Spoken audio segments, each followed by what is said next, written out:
Forever Spooky on YouTube. I'm an MMA fighter for a large organization. I've fought for championship titles and have a pretty large fan base that follows my every move. But there's something about my personal life that I've been keeping a secret for a while.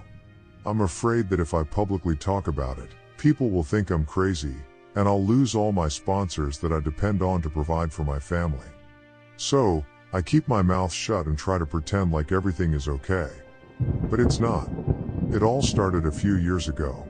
I was training for a big fight, and I started to notice things out of the corner of my eye. Shadows moving where they shouldn't be, strange noises coming from empty rooms. I told myself it was just my mind playing tricks, that I was tired from training and cutting weight. But then it started to get worse. I would wake up in the middle of the night, sweating and shaking, convinced that there was someone in my room. I would turn on the lights, and there would be nothing there, but I could feel a sense of unease. I tried to talk to my coaches about it, but they just dismissed it as stress and told me to focus on my training. The more I tried to ignore it, the worse it got. I started having nightmares, vivid and terrifying dreams that left me feeling like I hadn't slept at all. The day of the fight, I felt something was off. As if a dark presence was weighing me down and draining me of my energy. And then it happened. Midway through my fight, I couldn't move, nor could I react to my opponent's punches in a way that I normally would. I lost the fight, and with it, my chance at becoming the champion. I tried to shake it off and move on, but the same thing happened in my next fight. I was so afraid that something was going to happen, that I couldn't focus and lost again. It was like I was stuck in a nightmare, and I couldn't wake up. I knew I had to do something. I couldn't keep going like this. So, I decided to confide in a close friend, someone I trusted implicitly. I told him everything, about the shadows and the nightmares and the feeling of being watched. And he listened, nodding his head and telling me that he believed me. But when I suggested that we bring in a paranormal investigator to figure out what was going on, he looked at me like I was crazy. "You're just stressed out," he said. "You need to take some time off and relax." I tried to explain that it wasn't just stress, that there was something else going on, but he wouldn't listen. He told me that I needed to focus on my training, that my losses were the result of a lack of accountability. I left feeling more alone than ever. If my closest friend didn't believe me, who would? Later on, I was alone in my hotel room, getting ready for bed after a day of intense training. I was exhausted, and all I wanted to do was sleep. But then, I heard a voice. It was faint, almost a whisper. I froze, my heart pounding in my chest. I knew that voice. It was the same voice that had been in my nightmares, the one that had been watching me. I turned on the lights, but there was no one there. I checked the hallway, but it was empty.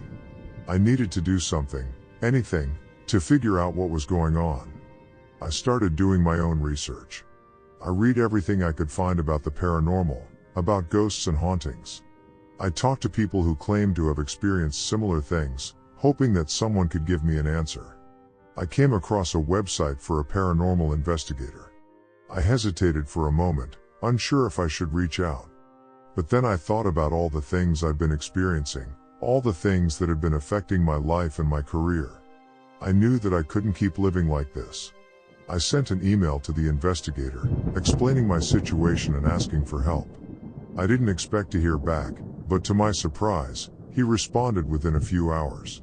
We set up a time to talk on the phone, and he asked me all sorts of questions about my experiences. At first, I was hesitant to tell him everything. I was worried that he would take advantage of the situation, that he would tell the whole world. But he was kind and understanding, and he assured me that he would keep my situation private. He told me that he had seen and experienced things that were just as strange as what I was going through. He agreed to come to my next training camp and observe discreetly, to see if he could find any evidence of paranormal activity. I was nervous but also relieved. Maybe, finally, someone would believe me. The investigator arrived a few days later, and we spent time going through the gym and the hotel room, looking for any signs of ghosts or spirits. I didn't see anything, but he seemed to sense something. He took readings with his equipment, muttering to himself as he studied the results. At the end of the day, he sat me down. "There's definitely something here," he said. "I can't say for sure what it is, but it's powerful. It's feeding off your energy, and it's affecting your life and your career." I was both relieved and terrified. Finally, someone had confirmed that I wasn't crazy, but at the same time, the thought of something feeding off my energy was deeply unsettling.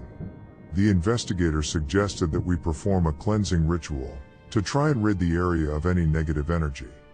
I agreed, desperate to do anything that might help. The ritual was strange, involving incense and chanting that I didn't understand. I felt silly at first, but as we went through the steps, I could feel something shifting.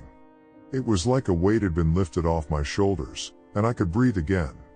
After the ritual was over, he told me that things should be better now, but that whatever had been affecting me was still out there, and I needed to be careful because we didn't know exactly what we were dealing with. I left the training camp feeling lighter than I had in months. For the first time, I felt like I could go back to fighting, that I had a chance to win again. And I did. I won my next fight decisively. The nightmares and the shadows were still there, but they were fainter, more distant. I knew that I wasn't completely free of whatever was haunting me, but I had a sense of hope that I hadn't had in a long time. I never did tell my coaches or my sponsors about what had happened. I knew that they wouldn't understand, that they would label me crazy and try to get rid of me. I went on a winning streak, taking down some of the toughest opponents in my division. But even though I had won, even though I had found a way to deal with the ghosts that had been haunting me, I couldn't shake the feeling that something was still out there. I tried to push the thought aside, to focus on my training and my family. One morning, I woke up to find my dog missing. I searched the house, calling her name, but there was no answer. As the minutes ticked by, the fear grew stronger. What if she had been taken by something like the dark entity? I rushed outside, scanning the street for any sign of her. And then, in the distance, I saw a figure, small and dark, moving quickly away. Without thinking, I took off after it, running as fast as I could. My heart was pounding in my chest, and I could barely breathe, but I didn't stop. As I got closer, I could see that it was my dog. She was running too, her eyes wide with fear. I caught up to her and scooped her up, holding her close. She was trembling, and I could feel her heart beating fast. I looked around, but there was no sign of the figure, the shadow that had taken her. I took my dog inside and held her tight, grateful that she was safe. I was furious. Something dark and evil wasn't just trying to hurt me, but now my family as well. I knew that I couldn't keep running, that I couldn't keep living in fear. I needed to find a way to fight back, to protect those I love. I started training again, harder than I ever had before. I didn't know what I was preparing for, but I knew that I needed to be ready. I was in the middle of a training session, sparring with my partner, when I felt something grab me, like a cold hand around my neck. I stumbled, gasping for air, but there was nothing there. My partner was still standing in front of me, his hands held up in a defensive stance. But I knew that I had felt something real. I could feel my heart racing, my breath coming in short gasps. I couldn't keep this a secret any longer. I had to tell someone who would believe me, who would help me. I reached out to the paranormal investigator, the man who had helped me before. I told him everything that had happened since the sparring incident, and about my dog being taken. He told me that he had been doing some more research, and had found something that he thought I needed to see. He sent me a video, taken from a surveillance camera in the hotel where I had experienced my first paranormal activity. The video was grainy, hard to make out, but as I watched, my blood turned to ice. In the corner of the screen, barely visible, there was a figure. It was small and dark, like a shadow, and it moved quickly, darting from one side of the screen to the other. The investigator told me that he had enhanced the video, that he was almost certain that the figure was a demon. He said that these entities were rare, but they were incredibly powerful, capable of possessing people and wreaking havoc on their lives. I didn't know what to say. I didn't want to believe in such things, so deep into the supernatural. But the video was there, and the fear was real. He said that there is a way to get rid of it, but it would have to be done soon, before it gets worse. It was another ritual that could banish the entity from my life forever.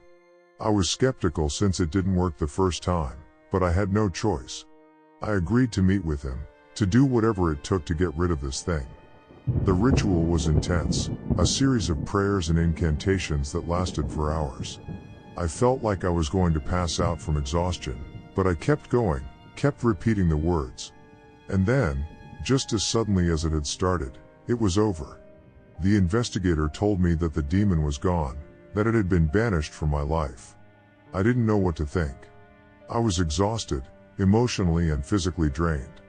But I also felt a sense of relief, like my soul had started to heal. Over the next few days, I waited, half expecting the entity to come back, to start haunting me again. But it never did. I was finally able to focus on my training, on my career, without the fear of the paranormal hanging over my head. And as I stepped back into the ring, I felt stronger, more confident than ever before. I never could have imagined that in my pursuit of becoming a professional fighter, my toughest fight would not be against a fellow competitor, but a paranormal entity.